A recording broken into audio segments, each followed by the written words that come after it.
Assalamualaikum warahmatullahi wabarakatuh. Jumpa lagi dengan channel Rian Ferdian bersama saya Dimas Fat. Akhir-akhir ini dunia diguncang dengan kehadiran virus corona. Tidak hanya merenggut jiwa, virus corona juga telah menghancurkan berbagai sisi kehidupan di dunia. Salah satunya adalah sektor ekonomi. Tidak sedikit perusahaan yang harus menerima kenyataan pahit. Tidak terhitung juga berapa banyak jumlah pekerja atau karyawan yang harus dirumahkan, bahkan diputus karena keberadaan virus corona. Jika demikian adanya, lalu bagaimana dengan mereka-mereka yang baru saja menyelesaikan pendidikannya dan siap untuk bersaing di dunia kerja? Untuk membahas hal tersebut, bersama saya sudah hadir salah seorang narasumber yang secara kebetulan harus menerima kenyataan pahit selesai kuliah atau menyelesaikan pendidikan di tengah masa pandemi COVID-19. Segera saja kita sapa, beliau adalah Tita Marliani. Assalamualaikum warahmatullahi wabarakatuh. Waalaikumsalam warahmatullahi wabarakatuh. Apa kabar Tita? Alhamdulillah baik. Terima kasih sudah hadir bersama saya di sini. Kita akan berbagi pengalaman ya, pengalaman. Seperti yang saya sampaikan tadi, Tita adalah salah satu yang kurang beruntung harus menerima kenyataan pahit ya. Iya. Selesai kuliah di salah satu perguruan tinggi ternama di Jakarta dengan predikat sangat memuaskan, tapi di tengah-tengah masa pandemi COVID-19. Sebelumnya selamat atas keberhasilannya, ya, walaupun saat ini harus menerima kenyataan yang tidak sesuai dengan harapan. Kalau saya boleh tahu, Tita lulus tahun berapa? Tahun 2020 kemarin. 2020, pas di tengah masa pandemi ya? Iya, pas banget, pas baru muncul, terus saya lulus. Oh gitu. Dengan hasil yang memuaskan? Alhamdulillah bisa dibilang kayak gitu. Nah, saya tidak perlu banyak bertanya tentang proses bagaimana Tita belajar sampai hasil memuaskan seperti itu ya. Yang ingin kita gali saat ini adalah bagaimana Tita menghadapi situasi seperti ini. Karena saya tahu persis ketika anak-anak mahasiswa lah yang masih aktif kuliah, pasti mereka punya rencana ketika lulus kuliah gitu. Kalau boleh saya tahu rencana Tita saat itu ketika lulus kuliah apa? Jadi memang sebelum kelulusan udah banyak banget di planning yang udah disiapin, kayak tahap pertama magang, terus habis selesai magang pengennya langsung kerja di Jakarta kan. Kerja di Jakarta, soalnya kan bayangan saya sendiri pasti kayak udah lulus ngelamar pasti adalah yang nyantol di Jakarta dari sekian banyak perusahaan. Terus ngelamar kerja, pokoknya enak aja bayangannya ngelamar kerja, terus netep di sana, udah gitu aja sih. Pengennya sih kayak gitu. Seperti itu. Tapi realitanya disayangkan sekali nggak kayak gitu. Tapi jangan berkecil hati, karena itu hanya sebagian dari proses yang harus dijalani ya. Iya tentu, pastinya. Jadi maksudnya walaupun ternyata kebetulan banget pas lulus ada corona, ada pandemi ini, jadi semua planning yang udah disusun harus kayak gimana nih, planningnya tuh jadi hancur ambiar lah ya ibaratnya. Sempat kecewa juga? Iya banget, kecewa banget, kayak kenapa kok pas banget, kenapa harus pas banget lulus gitu, kenapa nggak nanti aja kalau udah kerja pas udah netep baru gitu. Tapi ya udah, namanya nasib kan, memang harus dijalani, ya udah memang udah seperti itu. Nah ketika wisuda di tengah masa pandemi seperti itu, kemudian mimpi sedikit hampir buyar karena corona seperti ini ya, ada alternatif lain nggak dari yang sudah direncanakan sebelum wisuda tersebut? Banyak banget, maksudnya kan nggak berhenti di situ aja ya. Planning A mungkin ya oke lah gagal, nggak bisa langsung kerja, tapi kan dari situ kita harus berpikir lagi nih, gimana sih caranya biar misalkan nggak nol banget nih, setelah lulus harus tetap ada kegiatan. Apalagi pandemi, semua ekonomi aduh parah banget pokoknya kan, kondisi di mana-mana juga, nggak cuma di Jakarta aja sih, di mana-mana lagi nurun banget. Paling ya itu tetap aja sih cari-cari informasi, terus juga ikut-ikutin pelatihan online, karena kan pandemi, karena ada pandemi pasti banyak pelatihan online kan, yang pemerintah juga ngadain. Sebisa mungkin ngikutin pelatihan itu biar nanti tuh tetap ada sisi positifnya di balik itu. Jadi nggak cuma diem aja. Jadi nggak cuma diem aja selama pandemi. Jadi ada hal positifnya juga yang bisa diambil, kayak ikut-ikut pelatihan banyak banget, Microsoft Office yang diadain sama pemerintah. Terus banyak deh pokoknya pelatihan yang diikutin. apakah tidak ada satupun rencana yang sudah disusun sebelum wisuda yang bisa terpenuhi, misalkan magang dulu atau apa? Nggak sempat atau sempat? Sempat, alhamdulillah sempat. Jadi pas pandemi awal-awal banget baru ketemu itu ternyata emang udah diterima magang kan. Tapi sayangnya karena muncul pandemi itu diliburin. Awalnya tuh diliburin 2 minggu. Pas udah diliburin 2 minggu, makin kesana makin parah kan kondisinya. Ternyata harus disayangkan banget, harus libur nambah seminggu, lama-lama ya sebulan, 2 bulan, 3 bulan. Jadi kayak magang tapi nggak ada nggak ada pengalamannya gitu ibaratnya. Jadi kayak cuman diem aja di rumah main komputer gitu. Karena statusnya dirumahkan pada saat itu. Iya benar, iya dirumahkan benar. Jika melihat masa belajar Tita ambil jurusan apa waktu itu?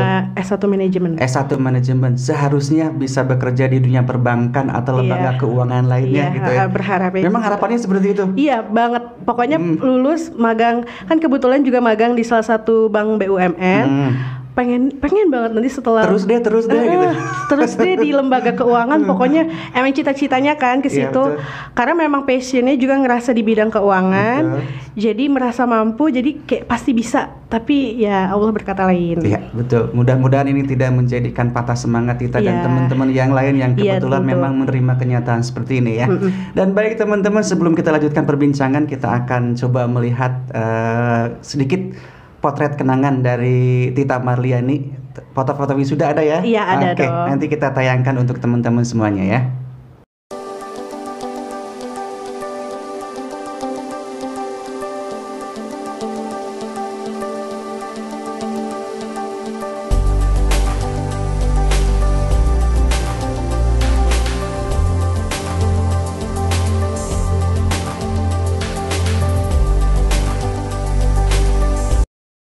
Setelah kita melihat foto-foto kenangan tadi, bagaimana perasaannya? Aduh, jadi flashback lagi. Itu sebuah kebanggaan tersendiri kan ya? Iya, iyalah pasti. Kebetulan juga proses wisudanya nggak online kan. Kalau yang sekarang teman-teman pasti online kan. Virtual ini, ya? Iya, kalau pas Tita itu kebagian masih offline karena kan awal-awal Maret ya wisuda. Jadi datang keluarga jauh-jauh kan, kebetulan LDR sama keluarga kan, keluarga di Bandung, saya di Jakarta. Ada pasti momennya kayak terharu, akhirnya bisa pakai toga terus diliatin sama ayah sama mama. Pokoknya sesuatu yang luar biasa. Iya, terharu. Mimpi jadi kenyataan. Iya, pecah telur. Pecah bisul. Itu adalah momen bahagianya Tita. Kemudian ketika lewat masa wisuda, kemudian tadi rencana yang tidak sesuai dengan kenyataan, ibaratnya di luar ekspektasi Tita gitu ya. Iya. Tita sempat dengar informasi teman-teman yang lain juga merasakan hal yang sama. Iya, pasti kan ada di WhatsApp juga banyak grup kan sama teman-teman suka berbincang, diskusi gimana. Berbagi pengalaman di sana. Iya, gimana nih kalian di sana, sama nggak kayak di sini susah banget cari kerja. Ternyata di sana juga gitu sama.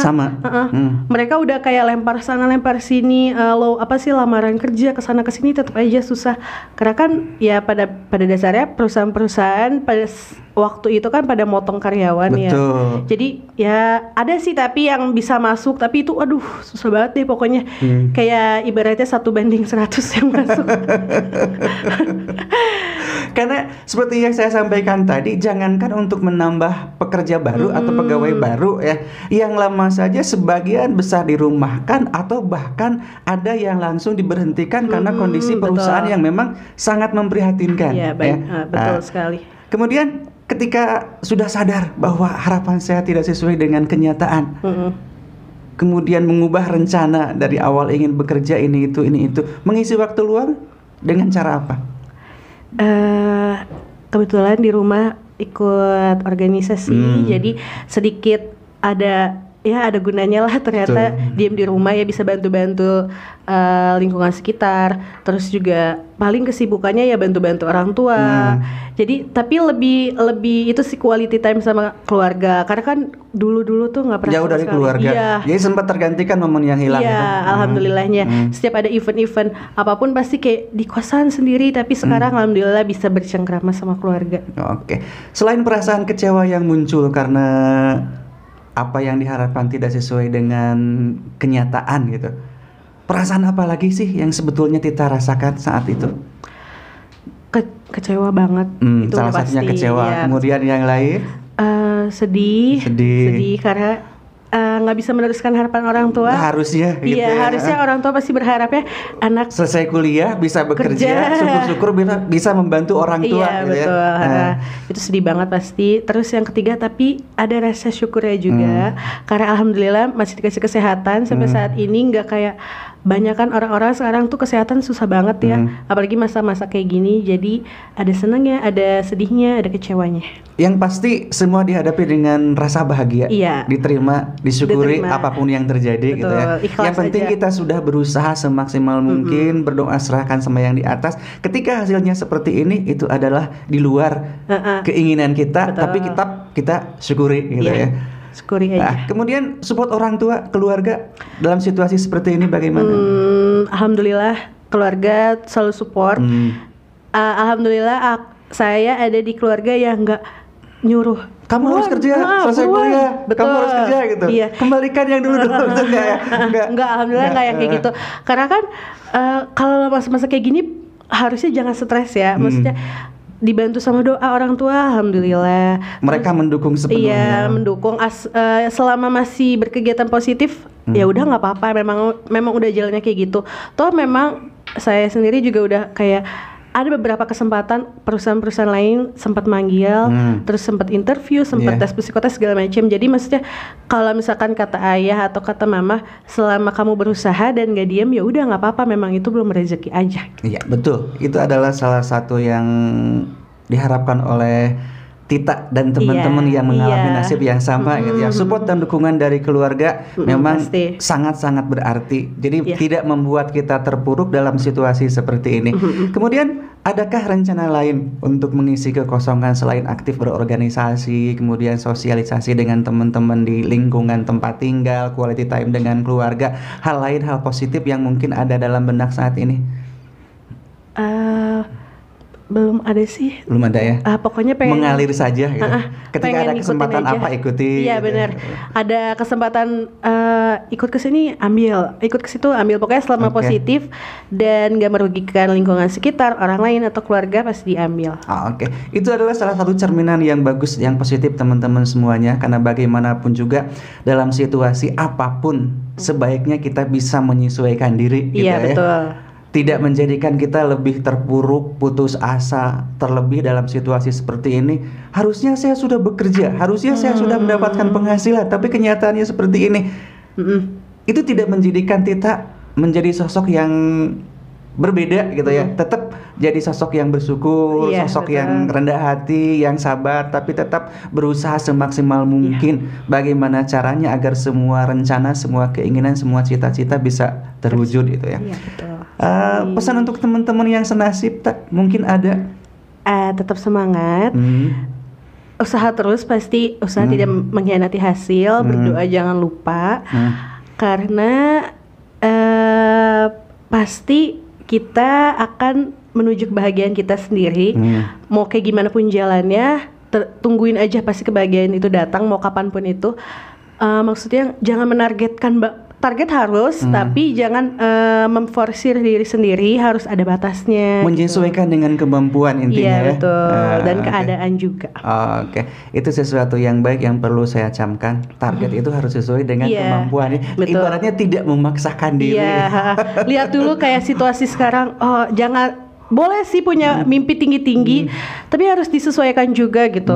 Jangan sampai nanti mimpi tinggi kalian itu mengecewakan kalau misalnya nggak sesuai dengan, maksudnya realita tidak sesuai dengan ekspektasi. Kayak, oh ternyata kayak gini ya, kenapa kenyataannya kayak gini? Takutnya kalian jadi stres, terus malah nggak sehat ke diri sendirinya. Ketika suatu hari nanti masih di masa pandemi mungkin ya, ada tawaran pekerjaan yang tidak sejalan, tidak sesuai dengan basic pendidikan. Apakah siap menerima? Siap. Siap ya. Iya. Karena memang udah waktunya ya kalau maksudnya itu berarti rezeki kan. Iya betul, tidak akan disia-siakan. Iya betul sekali. Selagi ya itu tadi balik lagi, kalau misalkan selagi itu tidak merugikan lingkungan sekitar, pasti diambil lah untuk keluarga pastinya itu. Halal yang penting ya. Iya betul. Masalah tidak sesuai dengan basic ilmunya, itu adalah sesuatu yang tidak sulit untuk Tita gitu. Yang Tita pasti bisa menyesuaikan diri gitu ya. Itu hal lumrah semuanya pasti. Jadi mimpi di perbankan, di lembaga keuangan sementara tinggalkan dulu. Sementara dulu. Pasti nanti kalau misalkan emang udah jalannya ada aja pasti menuju ke sana. Ujung-ujungnya pasti ke sana juga ya. Oke, saya doakan mudah-mudahan mimpi, angan-angan dan cita-cita segera terwujud. Amin, ya Rabbal Alamin. Masuk dunia perbankan, lembaga keuangan, bekerja di sana, berkarir di sana, sukses untuk jangka waktu yang tidak terhingga selama Tita masih memiliki kesempatan dan kemampuan. Ya. Sebelum kita tutup, ada yang ingin disampaikan untuk keluarga? Apa ya? Terima kasih, pasti terima kasih juga nggak bakal cukup kali ya. Pokoknya, aduh suka sedih kalau ngomongin keluarga. Pokoknya makasih banget kalau misalkan nggak ada keluarga, mungkin sekarang, udah rapuh banget. Berbeda lah situasinya ya. Udah parah banget, udah kacau pokoknya. Tapi karena ada keluarga jadi kayak nguatin, kayak apa ya? Maksudnya keluarga tuh satu-satunya obat gitu untuk aku sendiri di saat kayak gini. Kayak ya udah keluarga, balik lagi ke keluarga, karena mesti alhamdulillah punya keluarga yang baik-baik semua, jadi ya udah. Alhamdulillah. Makasih aja. Makasih Terima banget. kasih untuk keluarga ya, atas support, atas doanya, atas dukungannya. Betul. Atas pokoknya segala-galanya keluarga, alhamdulillah. Ada orang istimewa dalam hidup Tita selain keluarga? Pacar? Nggak ada guys. Belum. Paling keluarga aja, ayah, adik. Aduh, ayah, adik, mama deh itu penguat banget pokoknya. Alhamdulillah masih diberi keluarga yang lengkap, harmonis. Itu udah lebih dari cukup deh kalau misalkan di kondisi yang sekarang tuh nggak ada apa-apa lagi selain keluarga. Oke.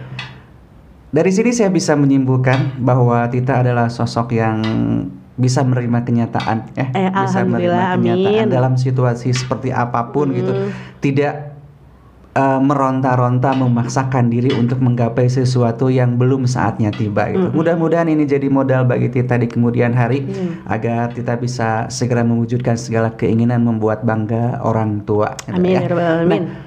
Terima kasih atas waktunya. Iya, sama-sama. Mudah-mudahan sukses. Amin ya Allah. Pandemi segera berakhir. Iya. Mimpi segera menjadi kenyataan. Amin. Amin banget. Jangan lupa satu hari nanti mungkin akan kami undang kembali duduk bersama di sini untuk membahas tema-tema lainnya. Boleh. Dan untuk kali ini terima kasih banyak. Mudah-mudahan ini menjadi inspirasi untuk teman-teman lainnya yang secara kebetulan memang ada di posisi yang sama dengan Tita. Selesai kuliah, harus menerima kenyataan diterjang badai corona, sehingga apa yang sudah disusun sedemikian rupa bisa dikatakan berantakan ya. Insya Allah ketika ini semua berakhir, pasti masih akan ada hal lain yang bisa Tita jalani. Amin. Hal lain yang tentu saja akan lebih baik, lebih mendewasakan Tita. Akhir dari perbincangan ini bisa kita simpulkan bahwa setiap apapun yang terjadi dalam hidup kita pasti ada hikmah yang bisa kita ambil. Yakin dan percaya bahwa Tuhan telah menyiapkan skenario-nya begitu sempurna, begitu indah. Kita hanya tinggal berusaha dan berdoa, insya Allah segala sesuatunya akan segera menjadi kenyataan. Akhirnya saya Dimas Fat segera undur diri. Terima kasih banyak atas waktu dan kesempatannya. Insya Allah kita berjumpa lagi di lain kesempatan. Wabillahi taufiq wal hidayah. Wassalamualaikum warahmatullahi wabarakatuh.